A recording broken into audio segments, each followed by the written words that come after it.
কাউকে জীবন থেকে সরিয়ে দেওয়ার প্রথম লক্ষণ কথা না বলা।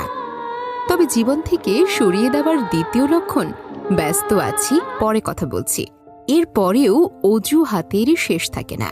আমি তোমাকে পছন্দ করি আর আমি তোমাকে ভালোবাসি।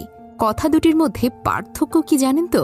উত্তরে বুদ্ধদেব বলেছিলেন, যখন তুমি একটা ফুল পছন্দ করবে তুমি তাকে তুলে নেবে, আর যখন তুমি একটা ফুলকে ভালোবাসবে তখন তুমি প্রতিদিন এটাকে জল দেবে। দুঃখ একটাই, আজ পর্যন্ত মানুষ চিনতে শিখলাম না। কেউ একটু ভালো আচরণ করলেই বিশ্বাস করে ফেলি। থাকলে কাছে কে আর বোঝে, হারিয়ে গেলে সবাই খোঁজে।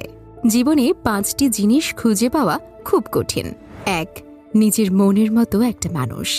2. নিষ্পাপ একটা মন। 3. কষ্টের ভাগিদার। 4. নিঃস্বার্থ ভালোবাসা।